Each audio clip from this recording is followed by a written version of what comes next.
ويتمسخرون عليك انهم والله يتمسخرون عليك.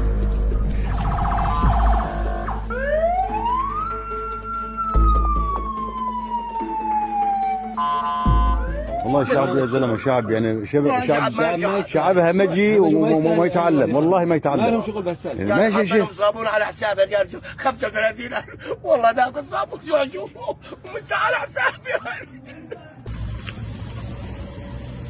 انا عامل بلدي موظف حكومه كمان صار لي شهر عالج على راسنا وكرامتك.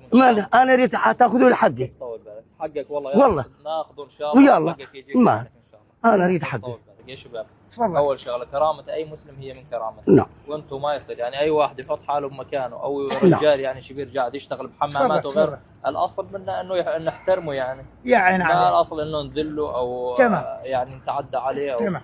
انا طبعا الاصل ان نسمع من الطرفين، لسه ما سمعنا منكم. يا عين عليك. نعم. الشباب احكي عادنا. نعم. هسه الشباب موجودين يفتحون ضبط ويحكي هو اللي عنده وتحكون انتم اللي عندكم والشباب ياخذون اجراءاتهم. واحنا صاحب حياكم الله. طبعا امبارح تابعنا على وسائل التواصل اخونا عامل طبعا في الشميطيه في المسلخ، ففي شباب اساءوا له يعني، فالحمد لله رب العالمين مباشره توجه الامن واعتقل الشباب اللي اساءوا، واحنا طلبنا من اخونا يشرفنا بزياره وسلمنا عليه وان شاء الله اخذنا بخاطره وايضا اكرمناه.